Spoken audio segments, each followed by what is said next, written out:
आज हम सभी श्रवण करेंगे श्रीमद् भागवतम के अंतर्गत पंचम स्कंद के तृतीय अध्याय के अंतर्गत 11वें 11 नंबर श्लोक से आज हम प्रारंभ करने जा रहे हैं। ओम नमो भगवते वासुदेवाय। ओम नमो भगवते वासुदेवाय। ओम नमो भगवते वासुदेवाय। हम सभी जो प्रसंग श्रवण कर रहे हैं, राजा नाभि का हम चरित्र सुन रहे हैं। राजा नाभि और उनकी पत्नी मेरु देवी, उन राजा नाभि के मन में इच्छा हुई संतान प्राप्ति की, अतः वे संतान प्राप्ति को लक्ष्य में लेकर भगवान के निमित्त यज्ञ कर रहे हैं और मेरु देवी भी उनका साथ देती हैं।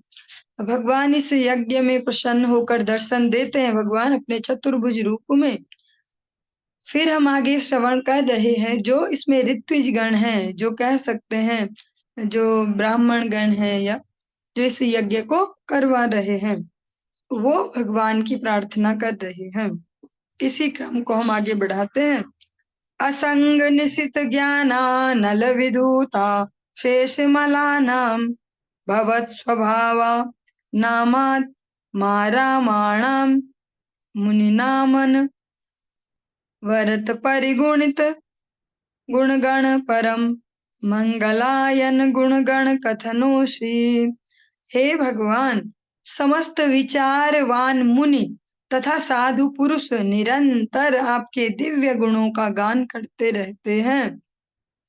इन मुनियों ने अपनी अपार मल राशि को पहले ही दग्ध कर दिया है और ज्ञान अग्नि से इस भौतिक संसार से अपने वैराग्य को सुदृढ़ किया है। इस प्रकार वे आपके गुणों को ग्रहण कर आत्मतुष्ट हैं, तो भी जिन्हें आपके गुणों के गान में परम आनंद आता है, उनके लिए भी आपका साक्षात दर्शन दुर्लभ है। भगवान का जो दर्शन है, भगवान के जो दिव्य विग्रह है, उसको साक्षात दर्शन कर पाना, ये ऋत्विज गण, ये ऋषिगण, जो ब्राह्मण गण जो यज्ञ करवा रहे हैं, भगवान को कहते हैं कि जो भी बुद्धिमान है इस जगत में, विचारवान है, वे अपने आप को इंगेज रखते हैं आपके निरंतर गुणगान में। कोई एक दिन के लिए ढोंग कर सकता है, 2 दिन ढोंग कर सकता है दिखाने के लिए, लेकिन यहाँ पर निरंतरता की बात हो रही है। तो निरंतरता तभी आएगी जब भगवान से ना प्रेम होगा, भगवान के चरणों में रति होगी। वे जो विचारवान मुनि हैं, वे निरंतर आपके गुणगान करते रहते हैं। इससे उन्होंने जो कुछ भी हमारे अनर्थ बच जाते हैं, हृदय में कुछ अशुद्धियां रहती हैं, वो बहुत पहले ही जला के वो भी सब आपके गुणगान से सब जल चुकी हैं। उनके हृदयों में कोई कलमश नहीं है, कोई गंदगी अब हृदयों में उनके नहीं बची। ज्ञान अग्नि से इस भौतिक संसार से अपने वैराग्य को सुदृढ़ किया है और जो भगवत ज्ञान है, आपसे रिलेटेड जो ज्ञान है, उससे वो अच्छे से समझ के और फिर उन्होंने भौतिक संसार से अपने वैराग्य को सुदृढ़ किया है। लेकिन इसको जो हम सुन रहे हैं शब्द, इनको यथार्थ में समझना भी बहुत आवश्यक है। कई बार हम शब्दों को एज इट इज उनको फॉलो करने का प्रयास करते हैं और फंस जाते हैं। हम सभी जो अभी गृहस्थ आश्रम में, हमारे लिए बहुत ही सेंसिटिव है, सबसे सूक्ष्म अगर समझे तो गृहस्थ आश्रम है। ब्रह्मचारी को भी ज्यादा कुछ लेना देना नहीं होता ज्यादा लोगों से, वो किसी पर इतना डिपेंड भी नहीं होता, तो उसको फिर ज्यादा कुछ ध्यान नहीं रखना है। सेवानप्रस्थ, फिर संन्यास आश्रम में फिर और भी फ्रीडम है। लेकिन गृहस्थ में सारे झमेले जीवन के इसी जो भी ये समय है, इसमें ही व्यक्ति को देखने होते हैं। जो गृहस्थ आश्रम में है, उनके लिए बहुत कुछ सेंसिटिव हो जाता है, उन्हें बहुत सारे अन्य लोगों पर अलग अलग प्रकार से आश्रित भी होना पड़ता है। अलग अलग सामाजिक परिस्थितियां, ग्रस्त के जीवन की अलग अलग समस्याएं, तो हमें थोड़ा सेंसिटिवली भक्ति को समझना है। रिजिडली नहीं है ऐसे कि बस हम ही भक्त हो गए और बाकी सब पापी हैं हमारे अराउंड जो भी है, इस भाव से नहीं। हम जो एक वैष्णव वंदना आप सभी भी शायद करते होंगे डेली, जो सुबह सुबह एक वैष्णव वंदना की जाती है, वृंदावन वासी यत वैष्णवेर गण। इसमें अ, एक लाइन आती है बीच में, और बहुत सुंदर लाइन है वो। हैया छेन हई बेन प्रभुर जत दास, सबार चरण बंदो दंते धरी खास। हैया छेन हई बेन, जो हो चुके हैं अभी तक भक्त, हई बेन जो होंगे आगे भक्त, उन सभी के चरणों में मैं एक अपने दैन्य उसको समर्पित करता हूँ, भावना को। मतलब मैं उन सब के लिए प्रति ही अधीनता वाला भाव रखता हूँ। तो इस हैया छेन और हई बेन में सभी आ जाते हैं। इसलिए वैष्णव सदाचार में थोड़ा स्वभाव का मृदुता को बहुत ज्यादा ध्यान में रखना पड़ता है। डायलॉग डिलीवरी हमने किस प्रकार से करनी है, ऐसा भी नहीं कहा जा रहा कि आप चापलूस बन जाए, पर मृदुता और चापलूसी में थोड़ा सा डिफरेंस होता है। चापलूसी जिसको हम कहते हैं वो अपने कुछ निजी स्वार्थ को सिद्ध करने के लिए होती है, और जिसको कह सकते हैं मृदु स्वभाव, वो भगवत प्रसन्नता के लिए होता है। फिर ऐसा भी प्रश्न हो सकता है कि भैया जो भक्ति की प्रैक्टिस कर रहे हैं उनको ही सब क्यों झेलना पड़ेगा, फिर उनको ही सब बहुत अच्छा ही क्यों बनना पड़ेगा जबरदस्ती। क्योंकि हमारे ईगो भी तो हर्ट होते हैं ज्यादा दीनता दिखाने में। जो चढ़े जा रहे हो ऊपर से, जो गलत भी हो, सामने वाले सोचे हम कैसे दीनता दिखाएं यहाँ पर। लेकिन जब हमें पता है अपना चरम लक्ष्य, कि हमारा चरम लक्ष्य है भगवत प्राप्ति, भगवान की इच्छा के अनुसार जीवन को जीना, तो फिर थोड़ा सा भगवान के अनुशासन में भी रहना होगा। और सबसे जो सरल है जो हम कर सकते हो, मृदुता, जीवन में थोड़ा मृदु स्वभाव। कई बार हमारे स्वभाव की वजह से भी कुछ लोग भक्त नहीं बन पा रहे होते हैं। बहुत सेंसिटिव है, हम सभी अपने अपने हिसाब से इसको अप्लाई करेंगे। कोई किसी को नहीं सिखा सकता है इसको कि कहाँ पे कैसे ट्रीट करना है। ये तो फिर धीरे धीरे इधर उधर सर फोड़ फोड़ के, यहाँ पे मैंने ऐसे बोला था तो ये हो गया, वहां पे वो बोला तो ये हो गया। एक्सपीरियंस लेके धीरे धीरे हम सीखते जाएंगे। ये तभी होगा जब हम हैया छेन हई बेन प्रभु यत दास याद रख पाए, तभी हम धैर्य को भी धारण कर पाएंगे। वरना सामने कोई हमसे छोटे हो पद में, एज में, और कोई बड़ी सी गलती कर दे जो हमारे हिसाब से बहुत बड़ी हो, तो फिर मुश्किल है वहां पे ऐसे वचन याद रख पाना, धैर्य रख पाना। पर जो वैष्णव होते हैं वो दयालु होते हैं, इस गुण को हमेशा धारण करने का प्रयास करें, फिर थोड़ा सा इजी जीवन हो जाएगा। चलिए, यहाँ पर कह रहे भौतिक संसार से अपने वैराग्य को सुदृढ़ किया है। लेकिन इसके अनेक पक्ष हैं, ऐसा भी नहीं कह सकते जो भक्त ग्रस्त आश्रम में वो तो बस विषय भोगी ऐसे ऐसे हैं। जैसे कई बार भक्त अपने लिए कर भी लेते हैं भाव, पर ऐसा नहीं, थोड़ा सा सेंसिटिवली इसको लेंगे। गृहस्थ आश्रम बहुत ही सेंसिटिव है, इसमें बहुत ज्यादा सूक्ष्मता चाहिए। और वैराग्य का अर्थ है भगवान के चरणों में विशेष राग है। यहाँ पर छोड़ने को प्राथमिकता नहीं दी जा रही, जोड़ने को प्राथमिकता दी जा रही। भगवान को अपने जीवन का केंद्र बिंदु बनाए, और जैसे गुण भगवान को पसंद है, ये तो सभी को खुद भी आइडिया होता है कि भगवान को कैसे लोग पसंद होंगे, तो धीरे धीरे प्रैक्टिस कर सकते हैं वैसा होने की। और कभी भी स्पष्ट वादिना न वंच का एक लाइन है, तो थोड़ी सी ये घुमावदार भी है, अच्छी भी है, पर थोड़ा सा टफ भी है। स्पष्ट वादिना न वंच का मतलब जो सच बोलते हैं ना, जो सीधे सीधे बोलते हैं, वो बढ़िया होते हैं।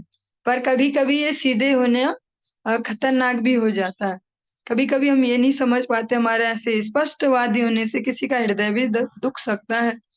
क्योंकि शास्त्र का इसके साथ साथ शास्त्र वचन ये भी है, सत्यम ब्रूयात प्रियम ब्रूयात, न ब्रूयात सत्यम अप्रियम। सच बोलो, कोई मना नहीं है, सच बोलो, पर प्रिय बोलो। और न ब्रूयात सत्यम अप्रियम, सत्य भी है पर खतरनाक सा है तो थोड़ा मत ही बोलो। सत्य को भी थोड़ा इजीली डिलीवर करने का प्रयास करें। और जब नहीं है शब्द अपने पास, पता भी हमारे पास कुछ बढ़िया शब्द नहीं है, थोड़ी देर मौन धारण कर सकते हैं। बहुत बहुत ज्यादा समय जीवन में अगर समझ पाए, वैसे तो एक क्षण का भी पता नहीं है, फिर भी अगर देखें तो बहुत समय होता है हमें आत्म सुधार के लिए, तो मिल जाएगा मौका दोबारा उसी लाइन को डिलीवर करने का अच्छे से। फिर जल्दीबाजी में ना आए, अगर ठीक से अभी नहीं आता डायलॉग डिलीवरी तो थोड़ा वेट करें।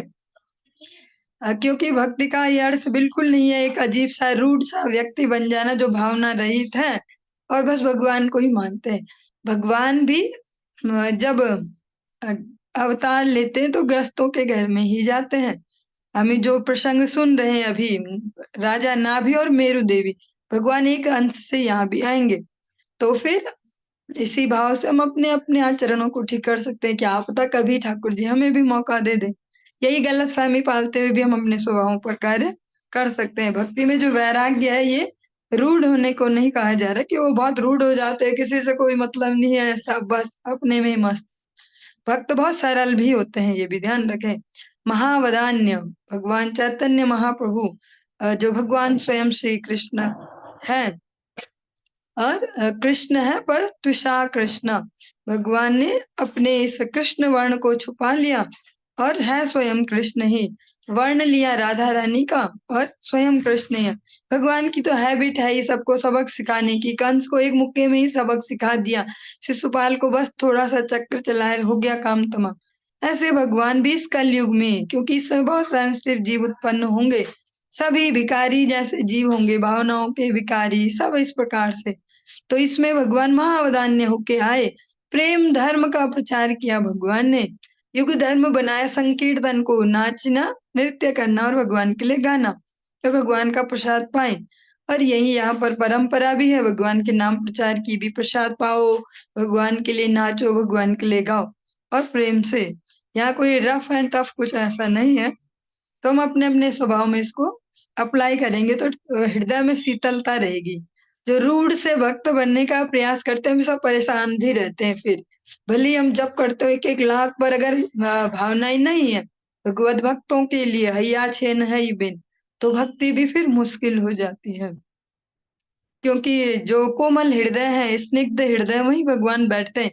रूखे रूखे पत्थरों पर भगवान विराजित नहीं होते। तो जो वैराग्य शब्द है, इसको अच्छे से समझना पड़ेगा। इसकी कभी कभी हम गलत मीनिंग ले लेते हैं। रफ एंड टफ होने को वैराग्य कहते हैं। वैराग्य कहते हैं भगवान में विशेष अनुराग। भगवान में विशेष अनुराग रहेगा तो हृदय गीला ही रहेगा, वाणी भी मधुर ही रहेगी। इस प्रकार वे आपके गुणों को ग्रहण कर आत्मतुष्ट हैं और जो अपनी संपूर्ण सामर्थ्य को आपके चरणों में लगाते हैं, वे आपके गुणों को धारण करते हैं। उनमें ठाकुर जी के गुण प्रकाशित होने प्रारंभ हो जाते हैं। इसीलिए हम कहते हैं ना, संत हृदय नवनीत समाना। क्यों? जो जितना ज्यादा भगवान में सरेंडर करता जाएगा। और ये प्रैक्टिकली भी हम देखते हैं अपने स्टार्टिंग फेज में। कोई संत भी अगर बहुत है ऐसे रफ एंड टफ और बहुत ज्यादा नियम और इस प्रकार से होते हैं, लेकिन धीरे धीरे धीरे धीरे जैसे वो आगे बढ़ते जाते हैं, उनकी दयालुता भी एक्सेस मात्रा में बढ़ते जाती है। हम गुरुदेव के जीवन में देखें या उनके अलग अलग जो ज्येष्ठ गुरु भ्राता हैं, उनके आचरणों में भी देखें, तो स्टार्टिंग फेज में बहुत रफ एंड टफ ऐसे कि अपने लिए, दूसरों के लिए नहीं, अपने लिए। लेकिन धीरे धीरे देखते हैं दूसरों के लिए दया बहुत अधिक बढ़ गई। उसके बल पर वो अच्छे से प्रचार भी कर पाते हैं, नई नई जीवात्माओं को भगवान के चरणों की आकृष्ट कर पाते हैं। इस युग में रूडली प्रचार नहीं हो पाएगा, क्योंकि भगवान ने भी यहाँ प्रेम से ही प्रचार किया। जो स्वयं श्रीमान नित्यानंद प्रभु है, जो हमेशा इस प्रकार से रहते हैं आवेश में, जब वो शेषनाग रूप में है। लक्ष्मण जी का भी सभी जानते हैं कि गुस्से के लिए फेमस है। बलराम जी को भी सभी ऐसे ही जानते हैं कि जो जिनका ऐसा गुस्सा हो कि कोई जो व्यास देव वाली गद्दी पर विराजित हो व्यक्ति, और वो उनका सम्मान न करे, एज ए भगवान, एज ए गुरु, अपनी गद्दी पे ही उस पे विराजित रहे, उनके लिए प्रणाम करने न उतरे, तो मर्डर ऑन द स्पॉट, व्यास जी का ही मर्डर हो गया। ऐसे बलराम जी भी इस कलयुग में अपने स्वभाव को चेंज करके आते हैं। अक्रोध परमानंद नित्यानंद राय, अक्रोध हो गए। भगवान गौर हरि को गुस्सा आ गया, पर उनको गुस्सा नहीं आया। तो देखना होगा, इस जगत में नहीं चल पाएंगे। रफ एंड टफ ज्यादा रहेंगे तो अपने साधन भजन में भी ज्यादा नहीं टिक पाएंगे। रूड जो होते हैं, जो कठोर होती हैं वस्तुएं, उनका टूटना इजी होता है। जो फ्लेक्सिबल होते हैं उनको चोट भी कम लगती है और फिर टूटते भी कम है।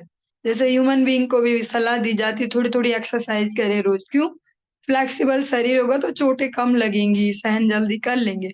ऐसी स्वभावों का भी है, भावनाओं का। जो थोड़े फ्लेक्सिबल से होते हैं उनको चोटें कम लगती हैं। तो जो आपके गुणों को ग्रहण करके वो आत्मतुष्ट हैं, ये वे ऋत्विज गण भगवान के सामने ही भगवान की प्रार्थना, उनकी स्तुति कर रहे हैं। भगवान के सामने चापलूसी तो नहीं करेंगे, क्योंकि भगवान तो स्कैनर है सामने ही, और फिर भगवान के आगे सब चापलूसी खुद ही गायब हो जाएगी।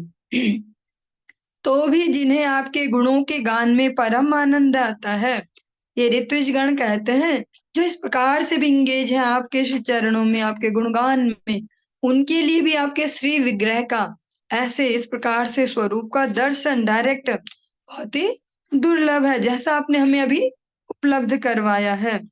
अथ कथश्चित स्खलन श्रुतपतन जृंभण दुर्वस्थानादिषु विवशानां नः स्मरणाय ज्वरमरण दशायामपि सकलकश्मल निरसनानि तव गुणकृत नामधेयानि वचन गोचराणि भवन्तु। हे ईश्वर, संभव है और बहुत ही एक से जो हमारी लास्ट लिमिट है उस तक जाकर वो अभी से ही समझकर उस प्रकार से भगवान के चरणों में निवेदन कर रहे हैं। जो मृत्यु है, जो अंतिम समय है, इस शरीर में से विदाई लेने का जो समय है, जिस शरीर को भी हम खुद को समझ रहे हैं, हम यही तो है, हाथ में दर्द हो रहा तो मैं यही शरीर हूँ, सिर में दर्द हो रहा मैं ये शरीर हूँ। लेकिन जब वो समय आएगा, फाइनली जब ये शरीर ले लिया जाएगा, हो गया टाइम पूरा, अब आपको कुछ दूसरा देंगे। तो ये ऋत्विज गण कहते हैं, हे ईश्वर, संभव है कि हम कम कंपाने, कब कभी छूट रही हो उस समय और भूख लग रही हो। जैसे कई बार हम देखते हैं कई लोग भूख बहुत लग जाती है उस समय, बहुत कईयों को प्यास लग जाती है, गिरने, जम्हाई लेने या ज्वर के कारण, ये इनमें से कुछ भी हो, मृत्यु के समय शोचनीय रुग्ण अवस्था में रहने के कारण आपके नाम का स्मरण न कर पाए, ये वही लोग हैं जिन्होंने ईमानदारी से भगवान को अपने जीवन का केंद्र बिंदु बनाया है। ये वो अपनी अवस्था को कह रहे हैं कि हो सकता है ऐसी हो जाए। तो हम सभी के लिए बहुत सुंदर शिक्षा है कि अभिमान के लिए वैसा है क्या हम पे, क्योंकि अभी हमें नहीं पता हम कैसे भी हो सकते हैं, और अभी बड़ी बड़ी बातें करते जाएं, क्या पता हमारी क्या गति हो। इसको ध्यान में रखकर भी हम थोड़े दयालु स्वभाव को अपना सकते हैं कि अभी तो हम दम्भ में चल रहे हैं, बहुत बड़े भक्त हो गए, हम बहुत बड़े भक्त हो गए, क्या पता कैसी बेइज्जती हो फिर लास्ट मोमेंट पे। तो फिर ये ऋत्विजगण कहते हैं, हो सकता है इनमें से कुछ हो हमारे साथ शरीर छोड़ते समय, और हम आपका नाम जप न कर पाए। जैसा हम अभी भी देखते हैं ना, सभी लोग जो जबरदस्ती के हम थोड़ा थोड़ा नाम जप करते हैं कि नियम दिया, कभी कभी हालत खराब हो जाए तो बोलते हैं अब कैसे करेंगे, आज आज तो बस एक ही खिसका लें कि खाली नहीं छोड़ी, यही बहुत है। ये अभी हो रहा है हमारे साथ, जब दिमाग बिल्कुल ठीक है। फिर जब हमारा दिमाग हमारे कंट्रोल में नहीं होगा तब क्या क्या हो सकता है। इसीलिए ये ऋत्विजगण कहते हैं, हो सकता है आपका नाम स्मरण न हो पाए, अतः हे ईश्वर, हम आपकी स्तुति करते हैं, क्योंकि आप अपने भक्तों पर वत्सल रहते हैं, इसलिए हम अभी कर रहे हैं आपकी स्तुति, क्योंकि आप तो हमेशा भक्तों पे दया करते हो ना, दयालु रहते हो उनके लिए। आप हमें अपने पवित्र नाम, गुण तथा कर्म को स्मरण कराने में सहायक हों, जिससे हमारे पापी जीवन के सभी पाप दूर हो जाएं। आप बहुत दयालु हो अपने भक्तों पे, और हम इसीलिए अभी आपकी स्तुति कर रहे हैं, जब दिमाग विमाग सब ठीक है, हमारा हाथ पैर सब अभी सेंस में हम, और आपसे ये प्रार्थना कर रहे हैं कि जब ऐसा समय आए ना हमारा, जब अब हमारे कंट्रोल में कुछ नहीं है, हाथ पैर हमारे कंट्रोल में नहीं, दिमाग हमारे कंट्रोल में नहीं, जीभ हमारे कंट्रोल में, और ऐसा हम अभी भी तो देखते हैं, जैसे किसी को बहुत ज्यादा बुखार आ जाए या किसी को लूज मोशन हो जाए, पेट खराब ही हो जाए, और ऐसे कितनी ऐसी अवस्था हो जाए बस सुन्न, तो फिर उस समय कहाँ याद आते ठाकुर जी और भगवान और गुरु जी और माला। उस समय तो बस यही है कि बस बात मत करो कोई हमसे, और बस रहने दो, शांति से रहने दो। फिर ऋत्विजगण कहते हैं, हम आपसे ना एक फेवर चाहते हैं, क्योंकि आप वत्सल हो भक्तों के प्रति, कि जैसे गाय अपने बछड़े के लिए होती है तो उसको वत्स कहते हैं, उसी भाव से भगवान का नाम भक्त वत्सल है। भगवान का भी भक्तों के लिए वैसा ही भाव है, जैसे गाय का अपने छोटे से बछड़े के लिए। कि आप हमें अपने नाम, गुण और कर्म इनको याद दिला देना, थोड़ी हेल्प कर देना इनको याद करने में, क्योंकि अभी हमारे दिमाग ठीक है, हम अभी आपसे प्रार्थना कर रहे हैं। जब दिमाग ठीक ना हो, याद दिला देना प्लीज, जिससे हम अपने पापी जीवन के सभी पापों से दूर हो पाए, जिससे हमारे जीवन के जो भी अनर्थ हैं, जो मेनली हमारे लिए ऑब्स्टिकल हैं, बाधा है भगवत स्मरण के लिए, वो सब दूर हो पाए। आप ऐसे कृपा करना।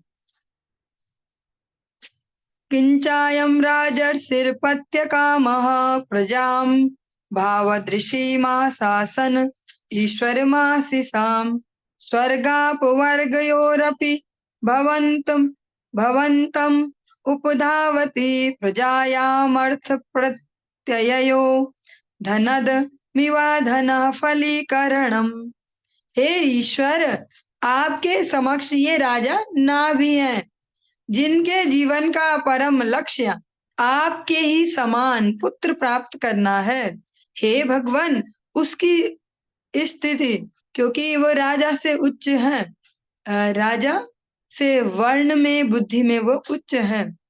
यहाँ पर हम ऐसा नहीं लेंगे कि जाति को बढ़ावा दे रहे, ये ऊपर ये नीचे, पर यहाँ पर स्पष्टतः यहाँ पर ये ऋत्विजगण ऐसा ही कह रहे हैं। और ऐसा जब हम प्रसंग सुनेंगे एक महाराज ययाति वाला, जब शुक्राचार्य की पुत्री जो देवयानी है उनका भी जब सुनेंगे, वहां पर भी आप इस प्रकार से सुन पाएंगे। और ऐसा ही आपने श्रवण किया था, जिन्होंने राजा परीक्षित को श्राप दिया था, जो ऋषि पुत्र, उन्होंने भी इसी प्रकार के वचन कहे थे। तो उस जो आचरणशील ब्राह्मण होते हैं, जो ब्रह्म जानाति ब्राह्मणा वाले हैं, जिनके आचरणों में है, वो इनसे शासक वर्ग से उच्च स्तर पर ही माने जाते हैं।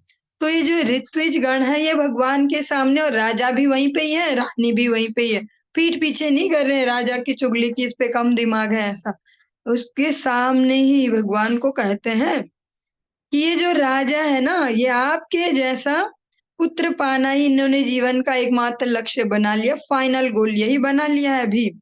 हे भगवान, ये जो राजा है इसकी स्थिति कैसी है? उस व्यक्ति जैसी है जो एक अत्यंत धनवान पुरुष के पास थोड़ा सा अन्न मांगने के लिए जाता है।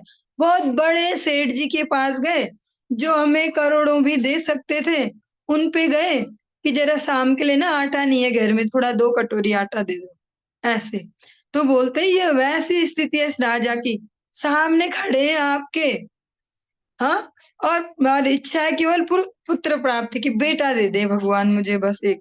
वे पुत्र प्राप्त करने के इतने इच्छुक हैं कि वे इसलिए आपकी उपासना कर रहे हैं। उनके सर पे बेटा जो प्राप्त हो जाए, एक पुत्र प्राप्त हो जाए, ये वाली बात इतनी चढ़ चुकी है कि वे आपकी उपासना भी इसीलिए ही कर रहे हैं, फाइनल गोल यही बना लिया आपकी भक्ति का भी। यद्यपि जबकि आप उन्हें कोई भी उच्चस्त पद प्रदान करने में समर्थ हैं, चाहे वह स्वर्ग हो या भगवत धाम का मुक्ति लाभ। कहते हैं आप तो इन्हें कुछ भी दे सकते हो ना, सबसे उच्च लोग स्वर्ग लोग दे सकते हो, और अगर उनमें भी ऊपर ऊपर चढ़ते जाओ अपना धाम भी दे सकते हो, पर ये आपसे क्या मांग रहे हैं? केवल एक बेटा है। ऐसी राजा की मानसिक स्थिति है। लेकिन इसमें हम, इस प्रसंग में हम आगे भी अभी श्रवण करते जाएंगे, बहुत सेंसिटिवली ये भी समझ सकते हैं, इस जीवन में ईमानदार होना बहुत आवश्यक है।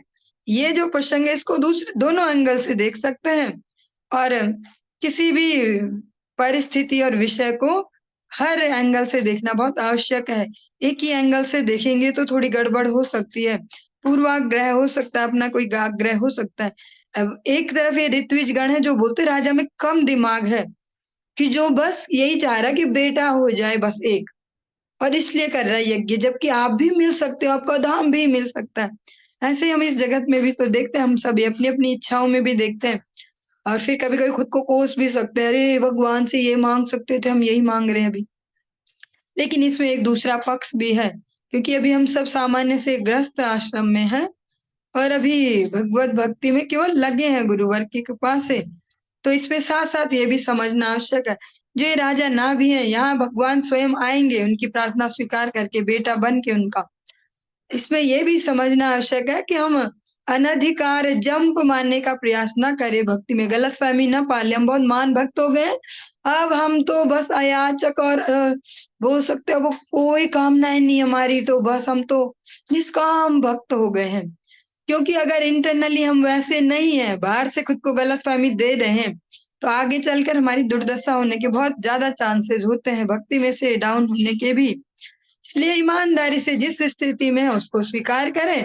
और बहुत अच्छी बात है, जिसको जो जो भी मांगना हो भगवान से ही मांगे, क्योंकि जिससे भी मांगेंगे वो भी भगवान से मांग के देंगे। तो पहले ये प्रैक्टिस करें कि हम जो भी मांगे ठाकुर जी से मांगेंगे, फिर धीरे धीरे धीरे जब भगवान पूरी करते जाएंगे तो हमें ये पता चलते जाएगा कि अरे भगवान तो सब खुद ही दे देते हैं, अब मांगना क्या। पर हम डायरेक्ट जंप मारने का सोचेंगे तो गड़बड़ हो जाएगी।